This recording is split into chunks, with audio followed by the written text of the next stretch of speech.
എല്ലാവർക്കും നമസ്കാരം. നമ്മൾ ഇന്ന് കേൾക്കാൻ പോകുന്നത് ഒരുപക്ഷെ നിങ്ങൾ മുൻപ് കേട്ടിട്ടുള്ള ഒരു കഥയായിരിക്കും.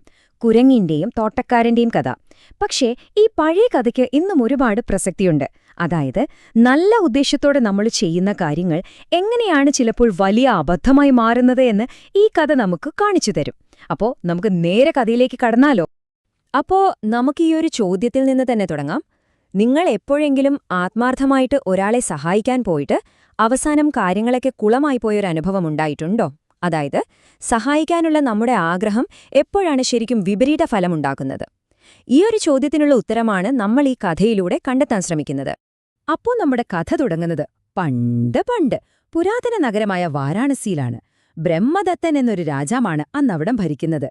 കഥയുടെ കേന്ദ്രം അദ്ദേഹത്തിന്റെ കൊട്ടാരവളപ്പിലുള്ള അതിമനോഹരമായ ഒരു പൂന്തോട്ടമാണ്. പറഞ്ഞാലേ രാജാവിന്റെ അഭിമാനമായിരുന്നു ആ പൂന്തോട്ടം. വെറുമൊരു പൂന്തോട്ടമല്ല കേട്ടോ. നാട്ടീന്നും മറുനാട്ടീന്നും ഒക്കെ കൊണ്ടുവന്ന അപൂർവവും നല്ല ഭംഗിയുള്ളതുമായ മരങ്ങളും വള്ളിച്ചെടികളൊക്കെ അവിടെ ഉണ്ടായിരുന്നു. ഇതിനെയൊക്കെ പൊന്നുപോലെ നോക്കാനൊരു തോട്ടക്കാരനും, എന്തിനധികം പറയുന്നു, ജ്ഞാനിയായ ബോധിസത്വൻ പോലും ധ്യാനിക്കാനും വിശ്രമിക്കാനും ഒക്കെ വന്നിരുന്നത് ഈ പൂന്തോട്ടത്തിലേക്കായിരുന്നു. അപ്പോൾ ഊഹിക്കാലോ അവിടുത്തെ ആ ഒരു അന്തരീക്ഷം. ഈ ബോധിസത്വന്റെ സാന്നിധ്യം നമ്മുടെ കഥയിൽ പിന്നീട് വളരെ പ്രധാനപ്പെട്ടതാകും. അത് നമുക്ക് വഴിയെ കാണാം. അങ്ങനെ എല്ലാം നല്ല ഭംഗിയായി പോകുമ്പോഴാണ് കഥയെ മുന്നോട്ട് കൊണ്ടുപോകുന്ന 3 കാര്യങ്ങൾ ഒരുമിച്ച് വരുന്നത്. 1, നമ്മുടെ തോട്ടക്കാരൻ.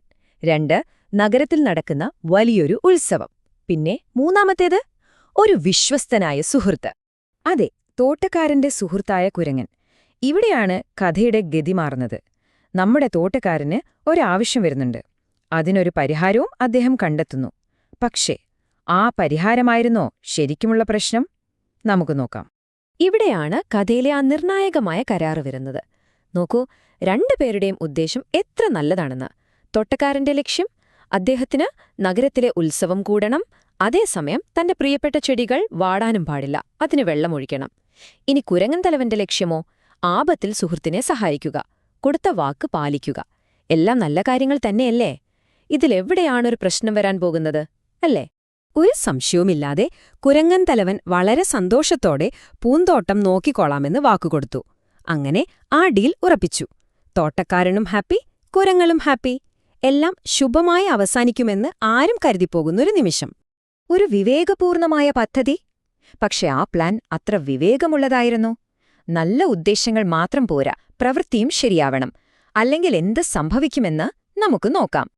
തന്റെ ടീമിനെ, അതായത് മറ്റെല്ലാ കുരങ്ങന്മാരെയും വിളിച്ചുകൂട്ടി തലവൻ പറഞ്ഞു, കൂട്ടുകാരെ, ശ്രദ്ധിച്ചു കേൾക്കണം. നമ്മൾ വളരെ ബുദ്ധിപരമായി ചെടികൾക്ക് വെള്ളമൊഴിക്കണം, അല്ലെങ്കിൽ വെള്ളം തീർന്നുപോകും. കേൾക്കുമ്പോൾ എന്തൊരു നല്ല കാര്യമാണെന്ന് തോന്നുമല്ലേ? വെള്ളം പാഴാക്കരുത്, നല്ലൊരു ലീഡർ. പക്ഷേ എന്തായിരുന്നു ഈ പറയുന്ന ബുദ്ധി? അവിടെയാണ് കഥയുടെ കിടപ്പ്. ഇതായിരുന്നു ആ ഗംഭീര പ്ലാൻ. 1, ഓരോ ചെടിയും മണ്ണിൽ നിന്ന് പിഴുതെടുക്കണം. 2, അതിന്റെ വേരിന് എത്രത്തോളം ആഴമുണ്ട് അല്ലെങ്കിൽ നീളമുണ്ട് എന്ന് നോക്കണം. 3, ആഴം കുറഞ്ഞ വേരുകൾക്ക് കുറച്ചു വെള്ളം, ആഴം കൂടിയവയ്ക്ക് കൂടുതൽ വെള്ളം. അങ്ങനെ വേരിന്റെ വലുപ്പമനുസരിച്ച് വെള്ളമൊഴിക്കണം. 4ാമത്തെ സ്റ്റെപ്പ്, തിരികെ നടുക എന്നായിരിക്കണം, അല്ലേ? ശരിക്കും വെള്ളമൊഴിക്കാൻ ഇങ്ങനൊരു പണിയുടെ ആവശ്യമുണ്ടോ? ഈ പ്ലാനിലെ അപകടം എന്താണെന്ന് ഇപ്പൊ തന്നെ നിങ്ങൾക്ക് പിടികിട്ടിയിട്ടുണ്ടാകും. അതേ, പൂന്തോട്ടത്തിന്റെ നാശം. ആത്മാർത്ഥമായി പണിയെടുത്ത കുരങ്ങന്മാരുടെ പ്രവൃത്തിയുടെ ഫലമെന്തായിരുന്നു? ഊഹിക്കാവുന്നതേയുള്ളൂ. ഫലം ഇതാണ്: പൂർണ്ണമായും നശിച്ച് വേരറ്റ് കിടക്കുന്ന ഒരു പൂന്തോട്ടം.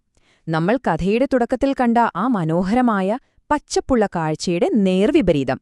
എല്ലാം തകർന്നുപോയി. ഈ കാഴ്ച കണ്ടുകൊണ്ടാണ് നമ്മുടെ ബോധിസത്വൻ അങ്ങോട്ട് വരുന്നത്.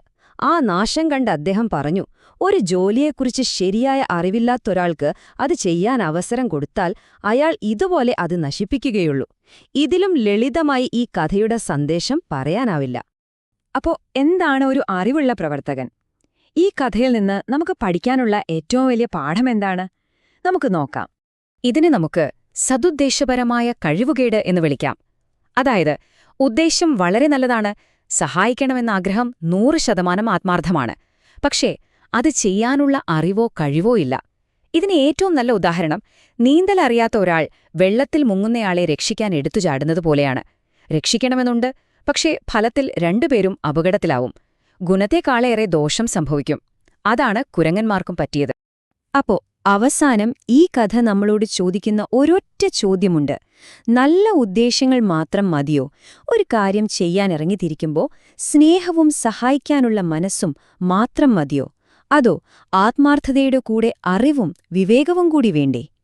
ഈ ഒരു ചോദ്യത്തോടെ നമുക്കിന്നത്തെ ഈ ചർച്ച അവസാനിപ്പിക്കാം.